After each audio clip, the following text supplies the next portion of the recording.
Hello everyone, welcome to my new video. ভিডিওটিতে আমি আপনাদের সাথে ডিসকাস করব যে আনপাবলিশড পেজ অথবা হাইড করা পেজ ফেসবুক প্রোফাইল থেকে কিভাবে আমরা রিঅ্যাক্টিভ করতে পারি। অনেক সময় ফেসবুকের যে প্রোফাইল থাকে সেই প্রোফাইলটা রেস্ট্রিকশন এসে অনেক সময় পেজগুলা যখন আমরা আইডিটা অ্যাক্টিভ করি তখন কিন্তু পেজগুলো শো করে না, সেটা হাইড অবস্থাতে চলে যায়। বাট এটাকে আমরা কিভাবে রিঅ্যাক্টিভ করব এই প্রসেসটা আমরা আজকে দেখব। তো চলুন ভিডিওটি শুরু করা যাক। তো আমার এই প্রোফাইলের আন্ডারে একটি পেজ ছিল, যে পেজটি বর্তমানে শো করতেছে না। আমরা যদি এখান থেকে পেজ সেকশনে যাই তাহলেও কিন্তু আমরা দেখতে পাবো যে এখানে আমাদের যে পেজটা থাকার কথা সেই পেজটা কিন্তু নেই। তো আমরা এই পেজটাকে কিভাবে রিঅ্যাক্টিভ করব এটা এখন দেখব। তো এর জন্য আমরা সরাসরি চলে যাব প্রোফাইল থেকে সেটিং অ্যান্ড প্রাইভেসি এই অপশনে, দেন আমরা ক্লিক করব সেটিংস এই অপশনটিতে।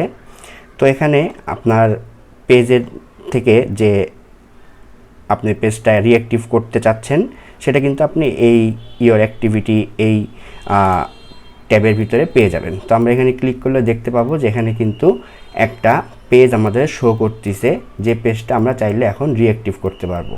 অন্যথায় আমরা যদি 361 দিন বা 365 দিন এদের একটা লিমিটেশন থাকে, এর মধ্যে যদি আমরা এই পেজটা রিঅ্যাক্টিভ না করি সেক্ষেত্রে কিন্তু আমাদের পেজটা ডিলিট হয়ে যাবে। তো আমরা এখান থেকে এখন রিঅ্যাক্টিভ করব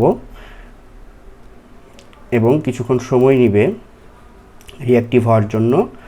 এখন কিন্তু দেখবেন যে পেজটা কিন্তু অ্যাক্টিভ হয়ে গিয়েছে, অর্থাৎ রিঅ্যাক্টিভ হয়ে গেছে। আমরা এখান থেকে কিন্তু পেজের অ্যাক্সেসটি পেয়ে গিয়েছি এবং আমরা আগের মতো আমরা এই পেজটিকে ইউজ করতে পারবো।